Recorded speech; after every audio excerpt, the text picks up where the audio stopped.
Deuteronômio, capítulo número 10, versículos 12 e 13. Podemos ler, irmão? Diga amém. Está projetado também aqui. Agora, pois, ó Israel, que é que o Senhor requer de vocês? Não é que temas o Senhor teu Deus, e andes em todos os seus caminhos, e o ames, e o sirvas ao Senhor teu Deus, de todo o teu coração, e de toda a tua alma, para guardardes os mandamentos do Senhor, e os seus estatutos, que hoje te ordeno para o teu bem. Eu vou repetir mais uma vez, irmão, somente a parte inicial do versículo 12, e vou parafrasear. Agora, pois, ó igreja do Jardim América 2, o que é que o Senhor requer de vocês? Curva a sua cabeça, irmão, nesse momento. Pai, nós queremos agradecer ao Senhor, louvar ao Senhor, porque sabemos que o fato de estarmos aqui é porque é a prova viva e cabal que mais um dia a sua misericórdia foi manifestada através do seu Espírito Santo sobre as nossas vidas. E se não fosse por essa misericórdia, ó Deus, o que seria de nós? Fato é, meu Deus, que nós já pudemos sentir a sua presença aqui nesta noite, pelos hinos que aqui foram cantados, pelas palavras que aqui foram direcionadas aos nossos corações. Mas sabemos ainda, ó Deus, que o Senhor tem algo especial para comunicar com cada um de nós em nossa particularidade. Nós sabemos que o Senhor é um Deus de um todo. O Senhor é o Deus da nossa nação, o Senhor é o Deus sobre as nossas vidas como a igreja do Senhor. Mas também o Senhor trata conosco em nossa individualidade, naquilo que nós precisamos. E na verdade, ó Deus, muitos são as necessidades aqui essa noite, porque muitas são as pessoas aqui essa noite, e o Senhor conhece cada uma delas. Eu peço ao Senhor, Espírito Santo, que conforme a necessidade desse coração, que conforme essa pessoa, ó Deus, precisa de ouvir a voz do Senhor essa noite, que o Senhor possa usar a minha vida, pela sua misericórdia, para falar aquilo que o Senhor deseja para esta alma, ó Deus, a fim de que possa produzir em nós vida através da sua palavra. Que o Senhor tenha liberdade aqui nesse momento, que toda a incredulidade, ó Deus, possa cair por terra em nome de Jesus, que uma fé, meu Deus, imensurável possa tomar conta dos nossos corações, a fim de não somente ouvirmos e recebermos a sua palavra, mas guardarmos ela, ó Deus, no mais íntimo do nosso coração, e praticarmos como uma verdade suprema em nome de Jesus. Eu te peço, amém. Irmãos amados, esse texto da palavra de Deus, ele fala-nos sobre uma verdade que muitas vezes ela é deixada um pouco de lado, colocada como um segundo plano, que é a verdade que Deus, Ele requer coisas da nossa vida. Eu queria que você prestasse atenção e que nada tirasse a sua atenção daqui. Em nome de Jesus, você que mexe, gosta de mexer no celular o tempo todo, para de mexer agora. Você que está faltando um pouco de reverência na casa do Senhor, não faça isso. Você tem aqui mais uma hora no máximo na presença do Senhor. Deixe para conversar depois do culto, deixe para tomar água depois daqui, para que você não perca nada daquilo que Deus quer falar com você, em nome de Jesus. E nós estamos acostumados a sempre projetarmos e dizermos o que você espera da parte de Deus, né? Se eu fosse perguntar para você nesse momento agora, o que você espera de Deus? É claro que da nossa boca muitas palavras sairiam de bênção. Olha, eu espero que a minha família seja abençoada. Eu espero que as minhas finanças, que não está tão legal agora, possa sofrer uma reviravolta e eu possa ser próspero aqui, até mesmo para abençoar mais a obra de Deus, até mesmo para abençoar algum irmão, alguma outra pessoa. Aquilo que eu espero de Deus é o melhor. Eu espero viver o melhor dessa terra. Isso é o que nós esperamos e nós projetamos, né? Eu tenho até, os irmãos têm convivido aí comigo nesses 2 anos e qualquer coisa que já estamos aqui. Já tivemos 2 oportunidades de ter projetando o próximo ano. Nós colocamos os nossos projetos nas mãos de Deus, declaramos realmente que vão se concretizar à medida que colocarmos a nossa fé em ação. Mas você já parou para se perguntar aquilo que nós lemos aqui no versículo de número 12? O que é que Deus espera de mim? Bom, eu espero coisas boas que Deus realize em minha vida. Mas será que eu já parei para pensar que essas coisas boas que eu espero, existe algo por trás, existe alguma renúncia por trás, existe algo que Deus exige da minha conduta diariamente? Esse texto aqui, esse livro de Deuteronômio, na verdade o Pentateuco, os 5 primeiros livros da Bíblia, foi escrito por Moisés. Moisés aqui nesse momento sendo usado por Deus, fala isso: olha, escute agora, Israel, o que é que o Senhor requer, o que é que o Senhor espera de vocês. E é isso que nesses próximos minutos eu queria falar ao seu coração. O que é que Deus espera de você? Irmãos, nós sabemos que o campo de ação de Deus, ele é ilimitado. O campo de ação de Deus, ele não está limitado ao tempo, ao espaço e muito menos ao local. Não está. Nós estamos limitados a esses 3 fatores que eu acabei de dizer, mas Deus não está. É por isso que quando nós começamos a encher, e eu queria te convidar a guardar isso que eu estou te falando agora no seu coração. Quando nós começamos a pensar nessa verdade, que Deus não está limitado a tempo, a espaço e a lugar, não existe nenhuma crise mundial que possa afetar a minha fé em Deus. Quantas pessoas nesse tempo que nós temos andado agora têm tido a sua fé afetada, porque esquece que Deus é ilimitado. Então Deus pode realizar coisas que às vezes nós nem imaginamos ainda. Sua palavra mesmo nos diz isso. Aquilo que ainda nem subiu no nosso coração, a gente nem pensou ainda, Deus tem preparado para a sua igreja. Deus tem preparado para aqueles que o amam. Deus tem preparado para aqueles que o servem. Deus tem preparado para aqueles que têm prazer de estar na sua presença. Tem alguém assim essa noite aqui? Que pode falar: Deus, eu tenho prazer de estar na sua presença. Mas a grande verdade é também que Deus tem expectativas ao nosso respeito. Deus tem expectativa ao nosso respeito, porque nós somos chamados para o servir. Eu queria que você me ajudasse aí, como forma didática, inclusive, vira carinhosamente para essa pessoa e fala: Deus tem expectativa ao seu respeito, porque nós fomos chamados para o servir. E dentro dessa expectativa de Deus, irmãos, o que nós precisamos entender é que Deus, Ele é um Deus justo, Ele é um Deus perfeito, e na sua perfeição, João Vitor, Ele trabalha com padrão, na perfeição que Deus é em sua totalidade. Deus Pai, Deus Filho e Deus Espírito Santo, Ele tem um padrão de justiça, Ele tem um padrão de verdade. Por isso que nós estamos falando sobre a expectativa de Deus ao nosso respeito. Em síntese, irmãos, esses 2 versículos que nós lemos e os 3 pontos que eu vou falar aqui essa noite para você, resume uma coisa só: a expectativa que Deus, quando nos formou, desde antes de sermos gerados no ventre da nossa mãe, a expectativa de Deus é que nós possamos viver uma vida de obediência. Obediência. E a obediência, irmãos, ela nunca fica vazia aos olhos de Deus, porque é um princípio que traz promessas. A palavra do Senhor mesmo vai nos dizer no livro do profeta Samuel, um texto conhecido, que às vezes até algumas pessoas usam de forma equivocada, mas é o conceito principal da pessoa de Deus quando Ele olha para nós, porque é muito melhor obedecer do que sacrificar. O que Deus quer dizer nessa palavra é que não adianta eu subir na casa do Senhor todos os cultos, todos os momentos, se tiver culto de segunda a segunda, mas se o meu coração não estiver disposto a sacrificar em obediência a minha vontade, de nada esse sacrifício de subir à casa do Senhor de segunda a segunda vai valer, porque Deus prefere um coração obediente do que um sacrifício vazio. Sabe por quê, irmãos? Porque muitas vezes o sacrifício está ligado ao exterior, já a obediência está ligado àquilo que nós já somos e já assumimos, a nossa postura em Cristo Jesus.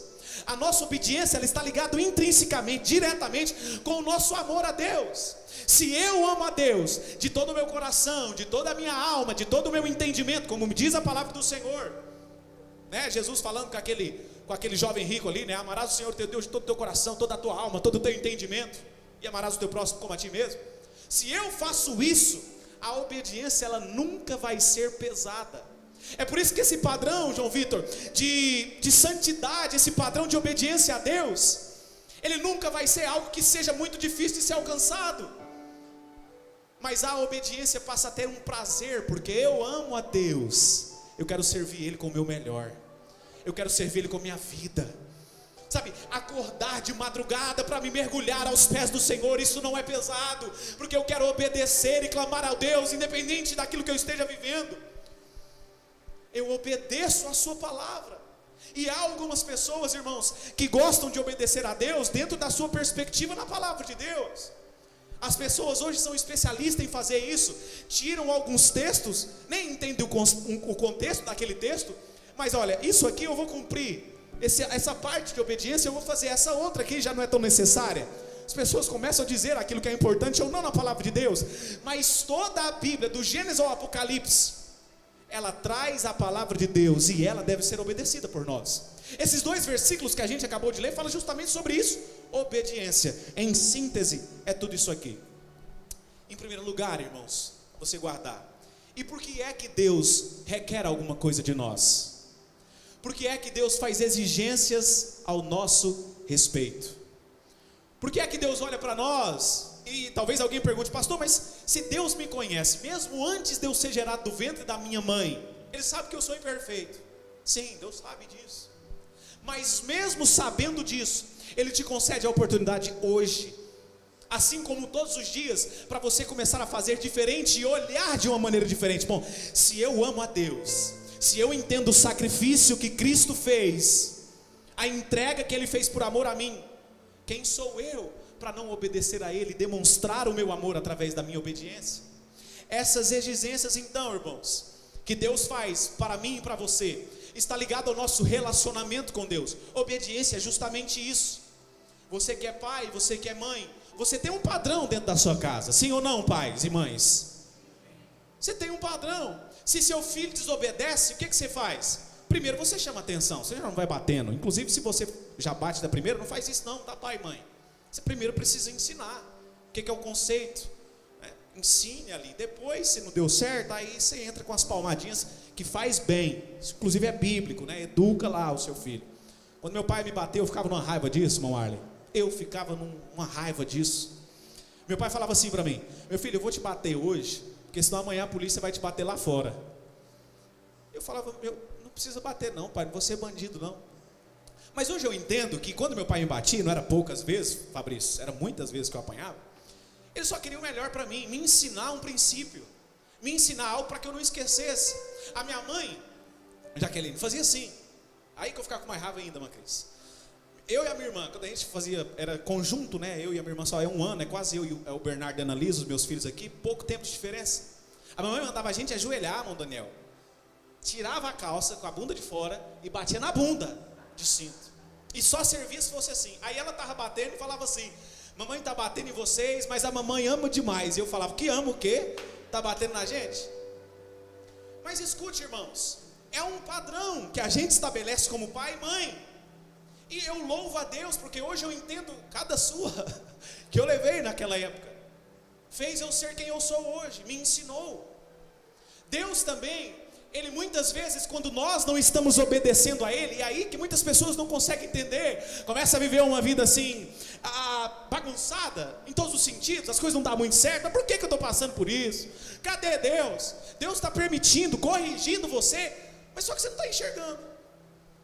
Você está falando: cadê o amor de Deus? Mas é essa mesma perspectiva. Deus só quer que você cresça. Deus só quer que você seja abençoado. Aquela palavra que eu disse agora, que meu pai falava para mim: Deus só quer que você seja corrigido por Ele, para que outros não corrijam você e você sofra lá fora. E a obediência, irmãos, é o caminho para nos relacionarmos com Deus. E entenda, esse relacionamento com Deus, ele é um caminho, ou melhor dizendo, uma via de mão dupla. Você que dirige, você sabe o que é uma via de mão dupla. Ela vai e vem, né? Não existe contramão nela. Ou seja, da mesma maneira que nós queremos coisas de Deus, Deus também requer, e não só quer, Ele requer, Ele exige comportamentos da nossa parte. Quando Deus cria o homem, nós voltamos lá no livro do Gênesis, Deus permite tudo para Adão e Eva. Olha, Adão, você pode comer de todos os frutos, pode fazer tudo que você quiser, só uma coisa, Adão, que você não pode fazer, só uma coisa: comer do fruto da árvore do conhecimento do bem e do mal, porque o dia que você comer, você vai morrer. Essa era a exigência de Deus, não comer dessa árvore. Da mesma forma que Deus deu direitos para Adão, Deus deu deveres. Isso fala sobre a obediência. Ou seja, desde o início, lá dos primórdios do Gênesis, Deus estava dizendo que iria encher o homem de benefícios, iria encher o homem de bênçãos, de privilégios, inclusive da sua própria presença, que caminhava lá com Adão, foi destituído, depois só o sumo sacerdote que tinha isso no Antigo Testamento. Com a nova aliança, o Espírito Santo foi colocado dentro de nós, então nós podemos caminhar dia após dia com Deus, aleluia por isso, glória a Jesus. Mas da mesma forma que tem benefícios, existe exigências, expectativas, que devem ser comunicadas pelo Espírito Santo, mas por nós ela deve ser atendida, respondida. Eu queria que você gravasse algo aqui essa noite no seu coração, e se você puder, se puder, repita comigo: compromisso é uma aliança.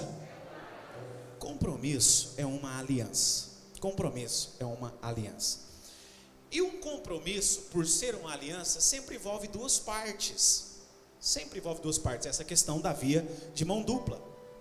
Abra sua Bíblia comigo em Êxodo, capítulo de número 19. Capítulos à frente, livros atrás desse que nós lemos aqui. Capítulo 19 de Êxodo, segundo livro da Bíblia, versículo 3.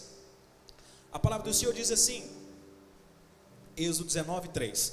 Subiu Moisés a Deus, e do monte o Senhor o chamou e lhe disse: assim falarás à casa de Jacó, e anunciarás aos filhos de Israel: tendes visto o que fiz aos egípcios, como vos levei sobre as asas de águia, e vos cheguei a mim. Agora pois, se diligentemente ouvirdes a minha voz, e guardardes a minha aliança, então sereis a minha propriedade exclusiva, dentre todos os povos, porque toda a terra é minha, e vós me sereis reino de sacerdotes e nação santa. São estas as palavras que falarás aos filhos de Israel. Bom, nesse texto aqui, irmãos, Deus havia acabado de tirar Israel do Egito. Israel aqui estava entrando no deserto, para viver dos milagres de Deus, rumo à terra que Deus já havia prometido lá para Abraão, lá no Gênesis capítulo número 12. Mas aqui, Deus está falando sobre ouvir e sobre guardar a sua aliança. Ouvir o Senhor teu Deus e guardar a sua aliança. É uma via de mão dupla. A gente ouve, recebe a palavra e guarda a aliança do Senhor. Além de compromisso, irmãos, a aliança fala sobre pacto. Pacto. E a gente sabe que um pacto não pode ser quebrado. Espiritualmente falando, na linguagem de Deus, na linguagem dos céus, pacto não pode ser quebrado. Porque é que Deus não pode mais voltar atrás na sua palavra de vida eterna sobre mim e você, mesmo nós sendo perversos, a gente é excluído da salvação. Mas em um modo geral, porque Ele fez um pacto através do sangue de Cristo, não pode ser quebrado. Assim é a aliança que nós fizemos, a partir do momento que nós recebemos Cristo na nossa vida. É um pacto com Deus, é uma aliança. E o nosso relacionamento com Deus, irmãos, nesse relacionamento, Deus não somente pode, mas Ele tem o direito de exigir, porque Ele é o Senhor. Então desse primeiro ponto, por que as exigências de Deus? Por que Deus faz exigências? Primeiro, porque o nosso relacionamento é uma via de mão dupla. Segundo, que nós vivemos uma aliança. E em terceiro lugar, porque Ele é Senhor. Ele é Senhor. Eu não sei se você sabe, mas a palavra Senhor, ela vem de um conceito de escravo com o seu amo. Ou seja, um escravo que era a propriedade, quando ia se dirigir ao proprietário, que era o seu amo, falava Senhor. Isso é interessante, que quando nós vamos lá para o Novo Testamento, já nas palavras do Senhor Jesus, Lucas capítulo 6, versículo 46, Jesus vai dizer o seguinte: por que é que vocês estão me chamando Senhor, Senhor, sendo que não fazes a minha vontade?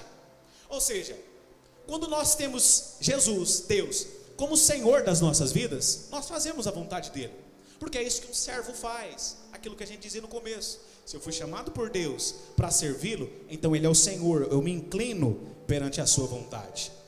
E o que Jesus está dizendo aqui vai até um pouco mais profundo do que somente essa frase que eu acabei de ler. Era como se Jesus estivesse dizendo assim: se você vai me tratar como Senhor, você precisa entender que dentro dessa perspectiva eu tenho exigências. Então não me adianta chamar de Senhor se você não faz a minha vontade. Não adianta você erguer as mãos aos céus, dirigir palavras de adoração para Deus, falar o Senhor é o dono da minha vida, se você não está disposto a fazer o que eu quero. Isso é Jesus falando. Fazer disposto à minha vontade. fazer com disposição, cumprir a minha vontade na sua vida. Isso exige, irmãos, entendimento, sabedoria da parte de Deus sobre o nosso coração.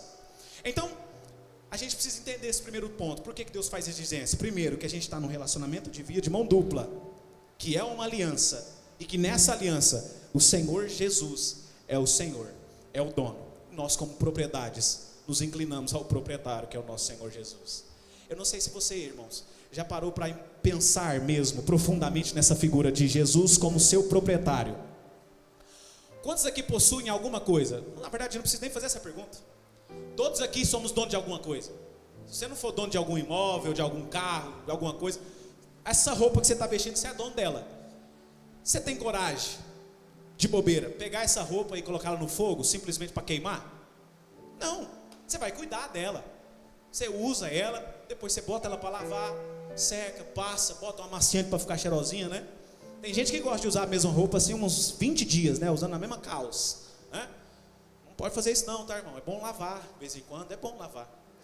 Então, perceba isso. Se você cuida de bens que são tangíveis, que a gente consegue tocar, mas que são passageiros, passar dos anos já não serve mais, a roupa relaxa, você dá para os outros, joga fora, ou sei lá o que você faz quando você não quer usar mais. Agora imagine você, Cristo, quando sendo nosso proprietário, e nós somos seres infinitos, eterno é Deus, mas infinitos porque a partir do momento que nós nascemos, a nossa alma foi gerada, nós temos uma eternidade para ser vivida, ou seja, há uma vida após que passarmos este mundo. Qual é o tratamento de Cristo sendo nosso proprietário? É muito melhor e maior do que toda noção de compreensão que a gente tenha por algum bem que nós possamos ter nessa vida. E se inclinar a Cristo como Senhor foi a melhor decisão que eu fiz na minha vida. Será que você pode falar isso essa noite também? Não precisa fazer nenhum gesto não, no seu coração aí com Deus. Fala, Deus, me inclinar à vontade do Senhor. Eu ainda não tenho, mas eu preciso disso. Eu preciso me inclinar perante o Senhor. Eu preciso me render perante a sua vontade, porque eu quero ser cuidado pelo Senhor, Pai. Eu preciso da sua misericórdia, eu preciso do seu amor, eu preciso da sua graça, eu preciso do milagre que só o Senhor pode trazer. Eu preciso sobretudo da sua presença, Espírito Santo. Eu não consigo caminhar um passo que for se o Senhor não me ajudar, Deus. Eu não sei o que eu vou fazer. Eu preciso de Ti, Deus. Por isso que Deus faz exigências. Segundo lugar, irmãos, o que é então que Deus requer de mim e de você? O que é que Ele requer? Esse texto que a gente leu aqui de Deuteronômio 10, ele nos apresenta três aspectos aqui. Três aspectos que a gente leu. E na verdade são quatro, mas o quarto ele engloba os outros três, que fala sobre obedecer os mandamentos. Mas veja que em primeiro lugar, qual que é a primeira questão? Temor, olha só. Que temas o Senhor teu Deus. Temor. Segundo, Deus vai falar que ande nos seus caminhos. Em terceiro lugar, que vocês o amem e o sirvam de todo o coração e toda a tua alma. E o quarto que eu disse que envolve todos os outros, que guardem os seus mandamentos. Ou seja, todos esses três aspectos, é como se Moisés estivesse escrevendo, inspirado por Deus esse texto, falava assim, esse quarto aqui, resumindo tudo para vocês entenderem, que guarde os seus mandamentos. Pois bem, irmãos, em primeiro lugar, Deus requer de nós temor. Temor. E algumas pessoas confundem a palavra temor com a palavra medo. É diferente. E aqui eu queria até, para que você entendesse essa noite. Temor. O que é temor em primeiro lugar? É ponderar as consequências de não obedecer a Deus. Se eu não obedeço, eu vou viver isso. É interessante que o texto lá de Deuteronômio, se eu não me engano, a partir do versículo 13 e 14, mas se vocês endurecerem os vossos corações e não inclinares a minha voz e obedeceres os meus mandamentos e guardares os meus estatutos, você vai fazer isso, vai acontecer isso. Então, temor é ponderar aquilo que pode acontecer se eu não estiver disposto a me inclinar perante a vontade do Senhor. E essa palavra aqui, como todo o Antigo Testamento, foi escrita no hebraico. Então ela traz dois significados, irmãos. O primeiro, que é aquela questão de ter medo ou até receio do Senhor. E a segunda tradução fala sobre respeito e reverência. Respeito e reverência. Deus, Ele não está interessado, Ele não quer isso. Deus ele não quer ser temido a ponto de que você possa se afastar dele. Eu tenho medo da presença de Deus. Bom, se o pastor está falando aí de um padrão, eu estou muito longe desse padrão de servir a Deus. Eu outro dia até falava isso aqui na igreja, conversando com uma determinada pessoa que já há muito tempo estava longe da casa do Senhor, e ela me disse: pastor, eu tenho vergonha de ir para a igreja, porque eu não me sinto digno de estar ali naquele local, porque eu faço isso, eu faço aquilo outro, minha vida está assim, minha vida está assado. E naquele momento eu até falei para aquela pessoa: irmão, repreenda esse sentimento em nome de Jesus, que é infernal, é maligno esse sentimento, não provém de Deus. Isso aí é Satanás querendo fazer que você se afaste de Deus. A igreja a qual nós vamos, não é porque nós somos perfeitos, muito pelo contrário. Aqui só tem gente imperfeita, ninguém aqui é perfeito. Eu, você, todo mundo somos imperfeitos. A gente está aqui buscando santidade na presença do Senhor e sermos parecidos cada vez mais com Ele. E com essa atitude a gente diz assim: Deus, nesse domingo à noite, eu subi aqui para servir o Senhor com a minha vida, com a minha adoração, e buscando ficar mais próximo do Senhor. Então Deus não quer que Ele seja temido a ponto que nós nos afastemos da presença dEle. Não é isso, não é esse sentimento de temor que está falando aqui, mas que nós possamos justamente ponderar as consequências. E Deus é tão misericordioso, irmãos, porque Deus poderia, Ele é Deus, Ele faz como Ele quer. Ele simplesmente poderia falar: pastor Toninho, vocês têm que me obedecer e ponto final. Mas Deus ainda fala, irmã divina: se vocês me obedecerem, tudo isso aqui de bênção vai acontecer. Mas se vocês optarem por não obedecer, aí essas são as consequências. Então, em primeiro lugar, o que Deus requer de nós? Temor. Deus sempre põe, escute isso aqui, porque tem gente que fala assim: Eduardo, eu não tenho opção, minha vida, ou eu te fazia isso ou eu não fazia. Mas Deus sempre deixa para nós uma opção. Deus sempre deixa a gente escolher um caminho. Escolha hoje qual caminho que você vai seguir. A gente vê isso mesmo. Josué, quando está se despedindo ali, que o povo já tinha conquistado Canaã, Josué vira para o povo e fala: pastor Joedson, escolheis hoje a quem vocês vão servir. A quem vocês vão servir? Se ao deuses lá do Egito, ou ao Senhor que vos tirou do Egito. Mas eu e a minha casa vamos servir. Então Deus nos deixa uma opção, uma escolha, sempre uma oferta boa para o homem. Só que Ele nos adverte, né? Mas se vocês não derem ouvidos, vai ter consequência. Lá em Deuteronômio capítulo 30, versículo 15 até o 19, Deus vai dizer assim: vejo que hoje eu proponho para vocês a vida e a morte, a bênção e a maldição.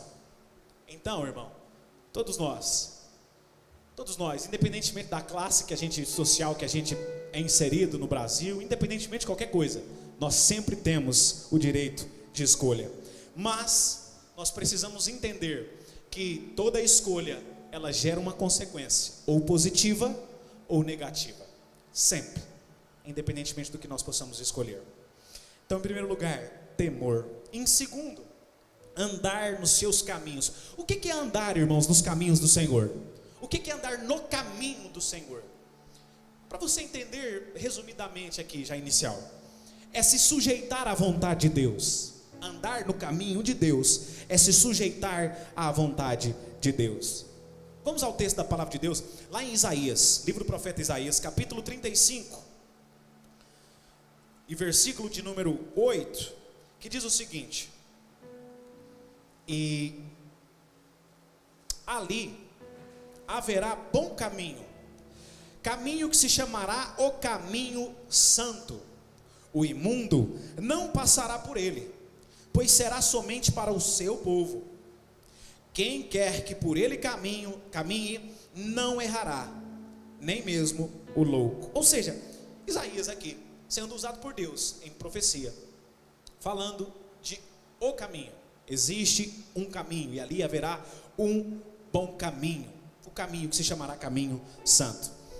E esse texto, irmão, ele nos fala justamente sobre a singularidade da vontade de Deus. Não existe várias vontades de Deus. Inclusive, quando a gente vem naquele texto conhecido, que os irmãos sempre vêm falando sobre ele, né?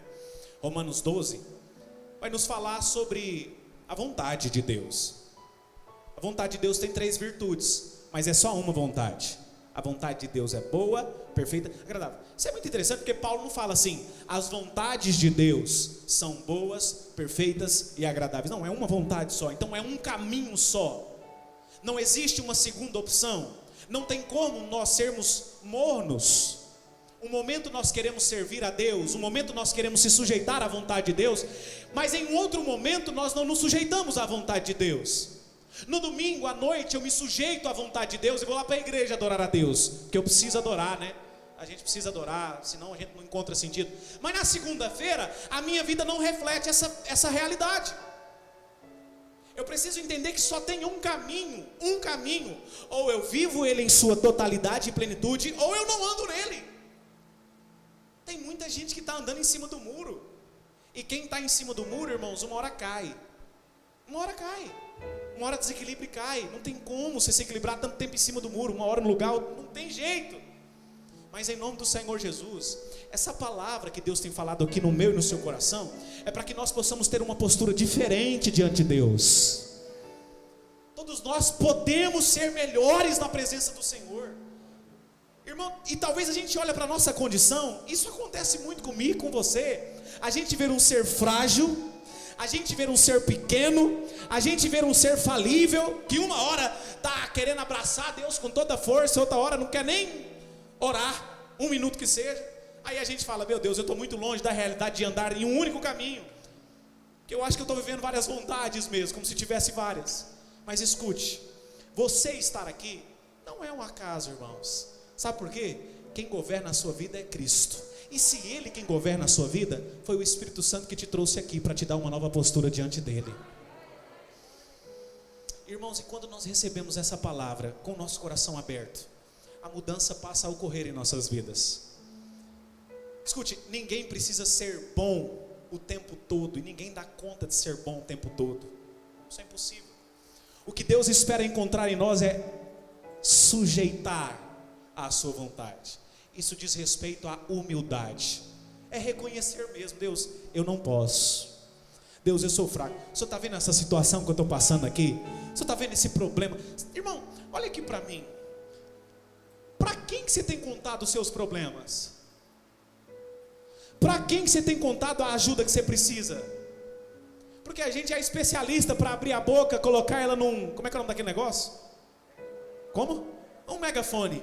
A gente coloca os nossos problemas no megafone. Tem gente que até coloca num carro de som. Eu estou passando por isso nas redes sociais, né? Eu estou passando por aquilo e não sei o que, e fica colocando em direto na rede social. Mas irmão, qual é o tempo que você tem falado isso para Deus? Isso é sujeitar-se à vontade de Deus. Isso é reconhecer justamente, eu não sou bom o tempo todo, não sou perfeito, não consigo, Deus, mas eu preciso da sua graça, eu preciso do seu favor. É por isso que eu estou aqui. Eu quero andar no caminho do Senhor. Eu preciso da misericórdia, eu preciso do seu socorro, eu preciso das suas mãos, eu preciso do seu colo, eu preciso do seu abraço, eu preciso da sua alegria. Ninguém consegue, irmãos, colocar um sorriso o tempo todo no rosto, porque a vida tem sido muito difícil mesmo. Mas pare de abrir o seu coração para quem não pode te ajudar. Comece a abrir o seu coração para Deus. Isso é se sujeitar e andar no caminho do Senhor. O caminho do Senhor. E esse texto que a gente leu aqui de Isaías fala justamente palavras que são usadas inclusive já no Novo Testamento pelo próprio Senhor Jesus. Jesus não disse, eu sou os caminhos, né? Eu sou o caminho, a verdade e a vida. E lá em Atos, capítulo de número 16, versículo de número 17, Paulo estava em uma cidade chamada Filipos. Atos, capítulo 16, versículo 17. E aí uma certa mulher se aproxima de Paulo e diz isso aqui, ó. Seguindo a Paulo e a nós, ela clamava dizendo, estes homens são servos do Deus Altíssimo e vos anunciam o caminho para a salvação. Um único caminho, sujeitar ao caminho do Senhor. E em todo o Novo Testamento, eu poderia citar aqui mais inúmeras outras referências bíblicas, sagradas, que falam sobre um único caminho. E isso aqui é muito importante, irmãos, principalmente nesse mundo diversificado que a gente está vivendo hoje, mudado que a gente está vivendo hoje, onde as pessoas relativizam a verdade da palavra de Deus, onde até suavizam alguns pecados, né? Não, esse pecado aqui é menos grave, esse aqui é mais grave. Aí a gente passa até a ser juiz, né?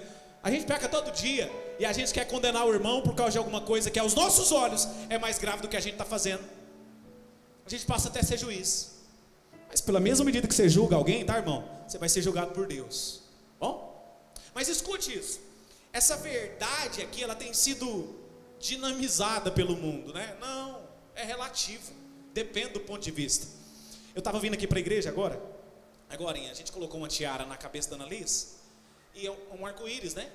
Essa tiara. E eu falava assim, na verdade é a questão do movimento em si, né? Não são as pessoas até, mas a prática desse movimento. O arco-íris, né, foi deturpado, né? Hoje, você vê um arco-íris, você já sabe o que está falando. É o símbolo lá daquele movimento LGBT. Aí a gente, nossa, um arco-íris, Deus criou, né? Satanás deturpou a realidade. Aí a gente passa a entender muito melhor quando a gente entende que só tem uma verdade, o caminho. Não tem como eu criar uma segunda linha ou uma segunda via e achar que todos os caminhos levam a Deus. Eu lembro quando eu estava fazendo faculdade, e um ambiente acadêmico é muito propício a isso. Olha aqui para mim em nome de Jesus. O ambiente acadêmico, ele às vezes traz alguns questionamentos e muitas pessoas se perdem lá nas faculdades, nas universidades da vida. E eu lembro que a gente estava conversando ali, acho que no meu segundo ano de faculdade, 2011, 12, não sei. E uma menina lá era crente também, era da igreja, inclusive da Assembleia de Deus também na época, mas o esposo dela e a família do esposo não era crente. E na verdade eram católicos, né, muito devotos, há muitos santos. E ela disse assim, nossa, eu estou tendo uma dificuldade lá em casa, tinha tido filha recentemente, porque minha sogra quer ficar levando imagem lá para casa e ensinando a minha filha, eu não quero isso. Aí tinha uma colega lá de classe que disse assim, não, mas tranquilo, desde que esteja falando sobre o bem, né, tá tudo bem, porque tá levando para o bem, então tá bom. A sociedade quer colocar isso mesmo, que se está propagando o bem, tá levando a Deus, mas não é isso não, irmãos. Só tem um caminho que leva a Deus, é um caminho de renúncia. Mas quando nós renunciamos, nós vivemos as bênçãos da parte de Deus. Quando nós obedecemos, nós vivemos as promessas da obediência de Deus. E é isso que eu quero que você guarde no seu coração essa noite. Em todo o Novo Testamento, falando sobre o único caminho que deveria ser trilhado pelo homem, escolher trilhar o caminho do Senhor. Voltando lá em Isaías, capítulo 65, versículo 2, o profeta Isaías vai dizer o seguinte, deixa eu abrir minha Bíblia aqui, Isaías 65, versículo 2, estendi as mãos todo dia a um povo rebelde, que anda por caminho que não é bom, seguindo seus próprios pensamentos. Todos os dias estendi a mão a um povo rebelde, que anda por um caminho que não é bom, seguindo seus próprios pensamentos. Isso aqui diz o quê? De não se inclinar ao caminho do Senhor, mas querer seguir a sua própria vontade. Irmãos, e a palavra do Senhor vai nos dizer assim, que há caminhos para o homem que parece ser bom, mas o fim dele é a destruição, é a morte. Mas se você se sujeita ao caminho do Senhor, você jamais será frustrado. Isso aqui é poderoso, irmãos. Quando nós trilhamos o trilho do Senhor, o caminho do Senhor, nós jamais seremos frustrados em nossos projetos, em nossas escolhas, porque a bênção dele começa a pairar sobre a nossa vida. Isso é maravilhoso, isso é maravilhoso. E isso aqui diz justamente sobre renunciar à nossa vontade. Quando a gente vai voltar, né, justamente ao texto lá, Ricardo, lá de Adão, de Eva. Adão pecou, mas ele tinha uma decisão ali para ser feita. Ele poderia não pecar, mas ele quis comer, botou a culpa na mulher, a mulher na cobra, e assim ficou ninguém era culpado, né? Mas ele quis. A gente caminha um pouco na história, a gente chega na história de Sansão. Quando Sansão estava próximo a casar, ele se apaixona por uma filisteia e pede para a mãe e para o pai dele: pai, mãe, eu gostei de uma mulher ali dos filisteus, vai lá e busca ela porque eu quero casar com ela. Aí o pai dele vira para ele e fala assim: meu filho, será que no nosso povo, na nossa gente, não tem nenhuma mulher que possa agradar aos seus olhos e você se casar com ela? Aí Sansão diz: não, pai, é essa mulher que eu quero é essa mulher. E essa questão, irmãos, do eu quero, tem destruído muitas vidas, porque depois dessa escolha, acabou Sansão. Era separado com o propósito de ser nazireu, aquela pessoa que somente serviria a Deus, uma vocação maravilhosa, mas ele quis viver algo que Deus não tinha para ele. Ele não se sujeitou ao caminho único de Deus, e por isso o fim dele, irmão, foi ficar cego, sem visão nenhuma, e morrer. Você está entendendo o que eu estou dizendo? Pessoas hoje têm perdido visão, como eu falava semana passada, sobre a realidade espiritual, porque eu quero, não, é a minha vontade, seja feita a minha vontade, aqui na terra e no céu também, é a minha vontade, não é a vontade de Deus, não é aquele hino que a gente cantou, a oração do Pai Nosso, não, é a minha vontade. E cada vez, irmão, que você escolhe viver a sua vida por si só, e deixa Cristo em segundo plano, você está andando o seu próprio caminho. Aí não vale depois reclamar: por que eu estou vivendo isso? Por que essas coisas estão acontecendo? Foram escolhas que você foi fazendo ao longo da sua vida, ao longo do seu caminho, do seu próprio caminho. Nós vemos um outro exemplo já no Novo Testamento. Judas escolheu trair Jesus. Ele não foi forçado a isso, já estava no coração dele, né? E lá no final ainda, Jesus acreditando nele, mas lá no final, na última noite, Jesus vira para Judas e fala: Judas, você já está tomado pelo demônio mesmo, vai lá e faz o que você tem que fazer. Cumpre a obra que você está, porque tentei te mudar aqui em 3 anos e meio, você não mudou de vida, então vai lá e me trai, me venda. Em outras palavras, Jesus disse isso.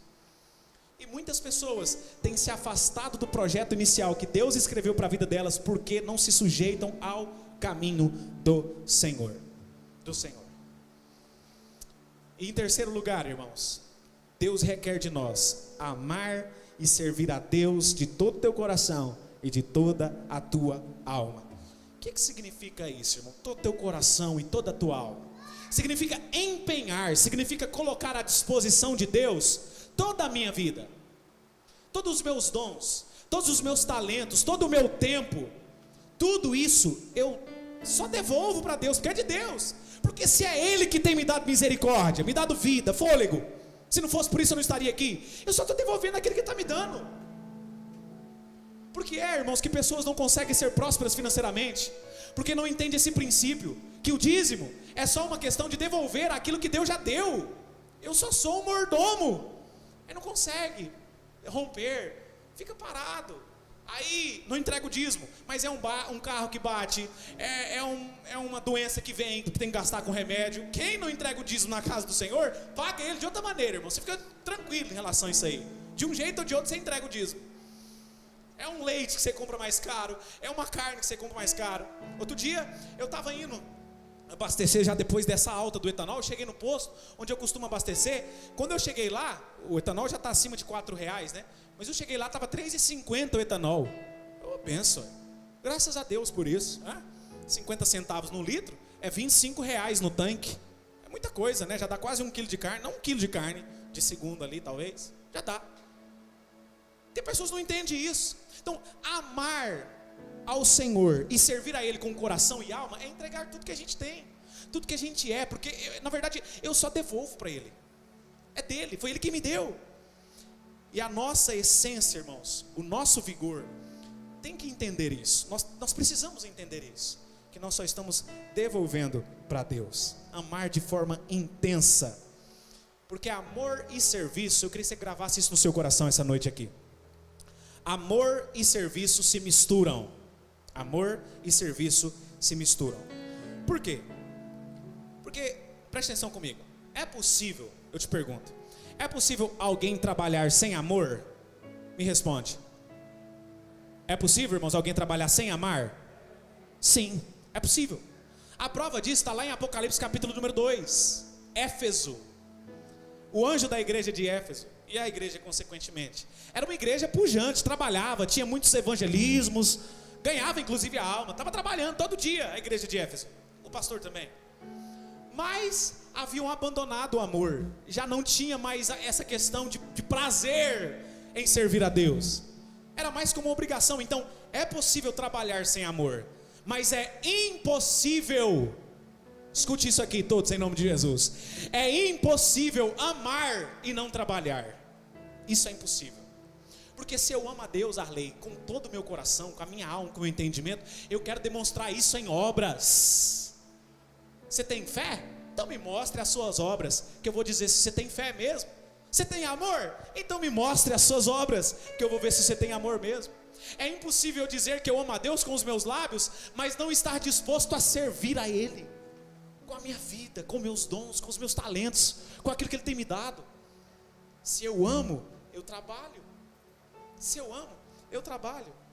Inclusive, irmãos, a gente precisa entender que esse é um requisito indispensável no serviço ao Senhor: amar a Deus. Quem deseja desenvolver alguma coisa, seja ministerial e até mesmo na sua vida como um todo, até mesmo um projeto individual, né? Um projeto individual, você precisa entender que o amor a Deus deve vir em primeiro lugar. As outras coisas são consequências do seu amor a Deus. Deixa eu abrir um parênteses, irmão, nem tinha pensado nisso aqui. Mas tem muitas pessoas que tem um projeto, então, às vezes um projeto grande, né? Nossa, se eu conseguir chegar nesse tal lugar, nossa, vai ser muito bom para a minha vida pessoal, vai ser bom para a minha família. Mas escute, se o seu projeto só visa abençoar você e a sua casa, dificilmente, irmão, vai prosperar. Porque Deus, Ele é o maior interessado em nos prosperar, mas quando o nosso projeto abrange o reino dEle, e quando eu digo o reino dEle, ajudar outras pessoas, não é para parar em você, não é para ficar estático em você. Então a gente precisa entender isso aqui que eu estou falando essa noite. O amor é um requisito indispensável para servir a Deus. A prova disso, o último texto lá de João, Evangelho de Jesus, conforme João escreve. Jesus está na praia conversando com Pedro, e por 3 vezes Jesus pergunta para Pedro: Pedro, você me ama? Aí Pedro por 3 vezes responde: Senhor, eu te amo, eu te amo. Aí 3 vezes Jesus responde: então apacenta as minhas ovelhas. Ou seja, se você me ama, então trabalhe. Mas o amor é um requisito indispensável para trabalhar para o Senhor. O que Jesus precisa saber, irmãos, para contar conosco, é se nós realmente o amamos. E será que a gente ama mesmo? Será que a gente ama mesmo, irmão? Porque uma coisa é aqui nesse momento, nesse ambiente favorável, nessa atmosfera espiritual favorável, onde hinos são cantados, onde palavra é ministrada no nosso coração, onde a nossa fé se enche, a gente falar: Deus, eu te amo.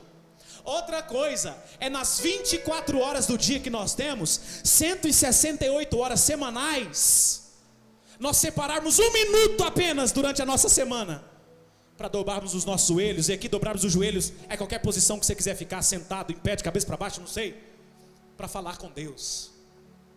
Qual que é o amor que você tem demonstrado diante da presença do Senhor? Porque amar a Deus, irmãos, é isso aqui, é estar num culto como esse, é participar daquilo que Deus tem proporcionado na igreja dele, de crescimento, daquilo que a gente tem aqui nos eventos, seja ele oficiais aqui nos cultos ou extra. Mas muito mais do que isso, é ter intimidade com Deus. Eu já perguntei isso, mas se eu fosse perguntar mais uma vez: quantos aqui querem ser abençoados por Deus? Quantos querem ter um casamento próspero? Quantos querem ter uma vida financeira abençoada? Não precisa nem responder. Todos nós queremos isso. Todos nós queremos. Mas qual que é o tempo que você tem dedicado para Deus? A nossa ação, irmãos, é que provoca a reação de Deus. Amar o Senhor teu Deus de todo o teu coração e de toda a tua alma. E voltando àquele texto lá de Apocalipse capítulo 2, a igreja de Éfeso, nós vemos que no capítulo 1 de Apocalipse, Deus fala sobre as figuras ali. Jesus fala sobre as figuras, sobre o candeeiro, ele andando no candeeiro e as estrelas. O candeeiro é a igreja do Senhor. As estrelas são os pastores ali das 7 igrejas da Ásia Menor, que hoje é lá a Turquia, né? Que tinham lá. Pois bem, aí Deus fala para o pastor lá de Éfeso, que estava trabalhando. Deus vira para ele e fala assim, Jesus vira para ele através, né, da carta, e fala assim: se você não se arrepender e voltar ao primeiro amor, voltar à essência que você esqueceu, eu vou tirar o candeeiro do meio de você. Vou tirar o candeeiro de você. O que é que Jesus está falando para o pastor ali daquela igreja? Pastor, se você não voltar ao primeiro amor, você está até trabalhando, mas eu vou tirar aquilo que eu te dei. Porque você é pastor dessa igreja, porque eu te dei. Então, se você não voltar ao primeiro amor, eu tiro aquilo que eu te confiei. E talvez, irmãos, eu sei que o Espírito Santo está falando do seu coração aqui essa noite, que tem esquecido essa questão do primeiro amor na presença do Senhor. Quanto tempo que você já não para alguém na rua e fala: meu irmão, Cristo te ama e quer salvar a sua família. Talvez tem pessoas aqui que nunca fez isso. Ah, pastor, eu tenho vergonha, né? Aqueles que se vergonham de Cristo aqui nessa terra, naquele dia o Senhor também se envergonhará deles. Quanto tempo você não faz isso? Porque se eu recebi esse amor incomensurável de Cristo Jesus, eu quero que as outras pessoas também sintam. Eu quero que os outros também sejam libertos.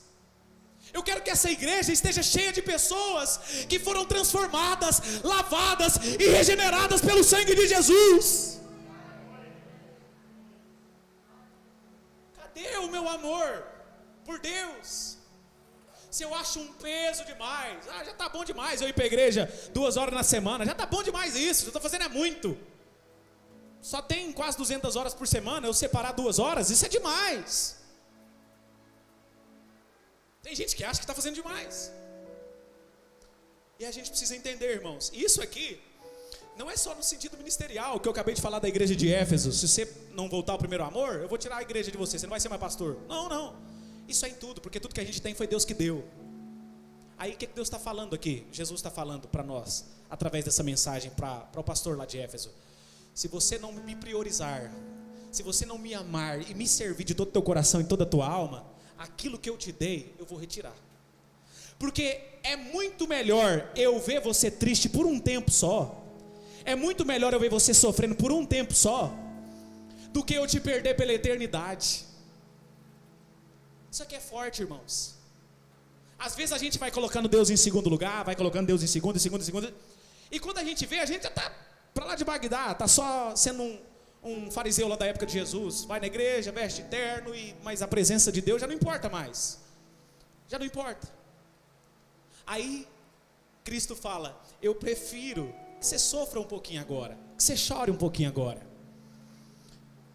não tem problema, mas eu quero passar a eternidade com você. Porque a partir do momento que você me colocar em prioridade, voltar ao primeiro amor, não somente a eternidade eu vou te dar, como aqui nessa terra você vai ser frutífero, como aqui nessa terra a sua família vai ser conhecida como marcada pela minha presença, como aqui nessa terra o seu celeiro não vai faltar mantimento e muito menos provisão da minha parte, como aqui nessa terra eu vou fazer abundar sobre a sua vida, para que os outros também possam alcançar essa abundância que eu vou depositar sobre você. Então por um tempo Deus prefere fazer a gente sofrer do que perder a gente para sempre. Se você está identificando com essa palavra, como eu sei que está, que o Espírito Santo está falando do seu coração, permita que Ele deixe que você carregue ela ao sair daqui. Eu vou temer a Deus, vou me sujeitar à sua vontade, andar no seu caminho, mas também amar a Ele e servir de todo o meu coração e de toda a minha alma, de toda a minha alma. A gente precisa, irmãos, entender que nós devemos dar prioridade para Deus no nosso tempo, na nossa vida como um todo.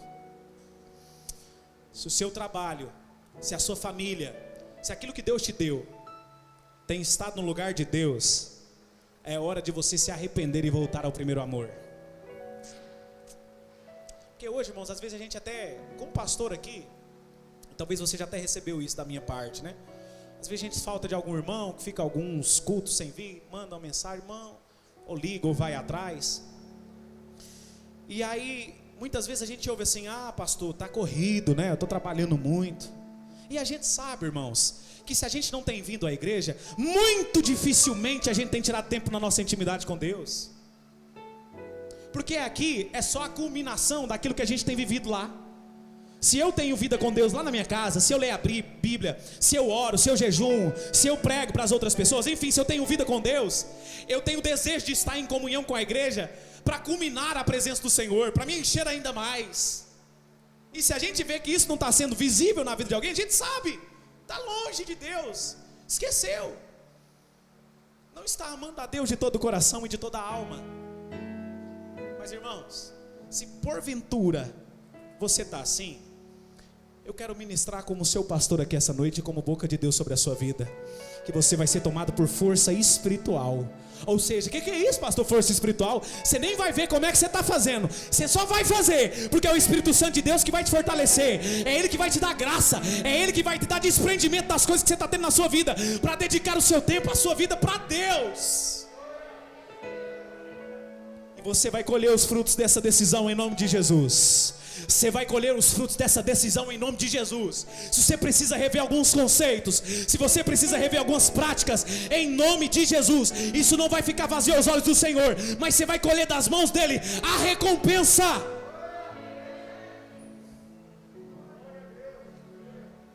Nós precisamos entender que o serviço a Deus é baseado em amor, em paixão.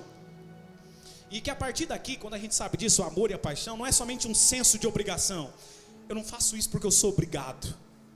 Eu faço isso porque eu tenho amor. Eu faço isso porque eu tenho prazer. Eu sei que é um dever, mas eu faço por prazer, por amor. Seja aqui na obra do Senhor, seja no reino do Senhor, mas como minha vida, como um todo, eu sirvo por amor. Por amor. Em último lugar, irmãos, e aqui é só para finalizarmos, o terceiro ponto dessa pregação. Qual que é a razão que Deus faz algum pedido ou que requer alguma coisa de nós? Qual que é a razão? A razão, irmãos, é nos guardar, nos proteger, nos fazer ser abençoados. As exigências da parte de Deus nunca foram para trazer maldição ou então malefícios para você, mas sempre benefício, sempre bênção. Todas as exigências de Deus só tem um motivo. Eu quero que você saia com essa palavra, que tudo isso que eu falei, todas as exigências de Deus só tem uma razão: te abençoar. Te abençoar aqui nessa vida e te dar a vida eterna. Tem alguma coisa de ruim nisso, irmão? Mas Gil, só consegue ver alguma coisa de ruim nisso? Ser abençoado nessa vida e ganhar a vida eterna ainda com Cristo? Será que vale a pena, irmãos, servir a Deus? Será que vale a pena servir a Deus? Ser abençoado nessa vida, ser reconhecido pela bênção de Deus e ter a vida eterna ainda? Oh, irmãos, como é maravilhoso saber que tudo que eu faço para Deus, Ele está observando e vai me dar à medida que eu tenho feito para Ele. Porque você pode fazer alguma coisa para mim, eu me esqueço. E nem sequer obrigado eu vou te falar. Obrigado, Mancris, pelo seu apoio. Não vou falar. Vai passar batido, vou esquecer. Mas Deus, irmãos, nunca se esquece. Inclusive, isso é tão maravilhoso que Tiago vai nos dizer que nós não merecendo, sendo infiéis, Ele todavia permanece fiel, ainda mais com aqueles que se dispõem a cumprir a sua vontade. A bênção passa a te seguir, irmãos. É tanta bênção que elas começam a te perseguir, e você passa a ser alcançado por essas bênçãos. Esses dias para trás eu ouvia de alguém, né? Fala, pastor, parece que os problemas estão correndo atrás de mim, porque acaba um, começa outro, acaba um, começa outro. Talvez alguém fale aqui também essa noite, pastor, estou deixando em casa. Começa um problema, acaba, começa outro.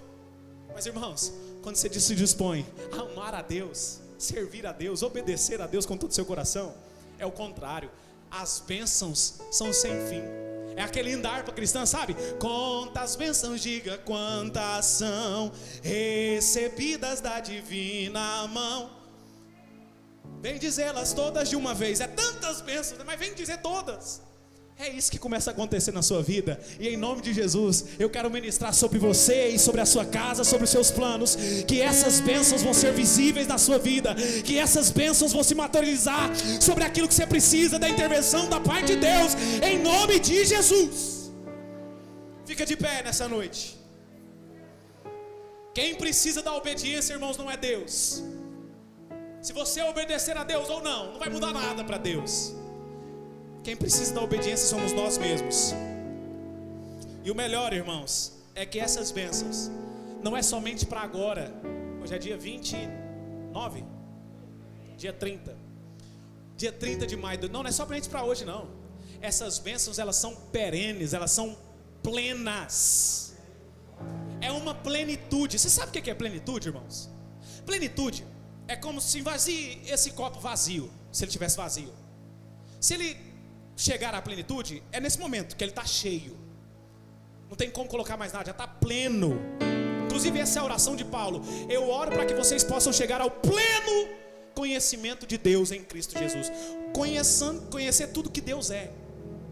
E quando, irmãos, nós somos abençoados por Deus, é justamente essa questão. A gente passa a ser cheio. Essa é a minha oração sobre a sua vida em nome de Jesus. Que você seja cheio da plenitude de Deus.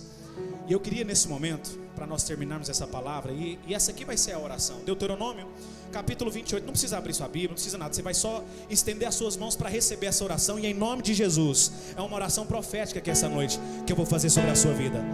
Em Deuteronômio 28, alguns versículos eu vou ler. Você pode ficar com a sua cabeça curvada apenas e recebendo aí isso que eu vou profetizar sobre a sua vida, em nome de Jesus.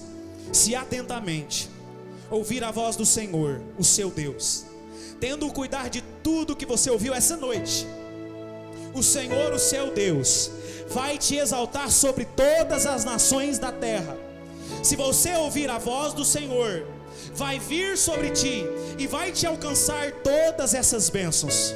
Quais bênçãos? Você vai ser bendito na cidade, você vai ser bendito no campo, bendito vai ser o fruto do seu ventre, bendito vai ser o fruto dos seus animais e as crias dos seus animais, bendito vai ser o seu cesto e a sua amassadeira, bendito você será quando você entrar, bendito você será quando você sair. O Senhor determinará que a bênção dele esteja sobre os seus celeiros, que a bênção dele esteja em qualquer lugar que você colocar a sua mão, e abençoará a sua casa e a sua família. E todas as pessoas vão ver que você é chamado pelo nome do Senhor. O Senhor vai abrir o seu bom tesouro no céu para dar chuva sobre a sua vida no tempo certo, e vai abençoar a obra da sua mão, aleluia. Você vai emprestar e não vai tomar emprestado de ninguém. O Senhor vai te colocar por cabeça e não por cauda. Você vai estar em cima e não embaixo, se obedecer os mandamentos do Senhor, o seu Deus, que hoje você ouviu através da vida do pastor Brenner aqui essa noite. Pai, nós queremos agradecer ao Senhor pela sua palavra, louvar ao Senhor porque sabemos que a sua fidelidade, ó Deus, nos acompanha de geração em geração. Pai, que essa bênção que foi acabada de ser profetizada, ó Deus, na sua palavra sobre as nossas vidas, possa se concretizar para que o seu nome seja glorificado. Fortaleça aqueles que estão fracos aqui nessa noite, levante aqueles que estão se sentindo caídos aqui essa noite, para que eles possam viver, ó Deus, na sua plenitude. Deus, amando o Senhor de todo o coração, servindo o Senhor de todo o coração, se inclinando à sua vontade e obedecendo, meu Deus, o seu querer. Pai, em nome de Jesus, que a sua igreja seja levada a um novo patamar espiritual diante do Senhor, em nome de Jesus. Se você recebe essas orações, diga amém. Que Deus abençoe em nome do Senhor Jesus.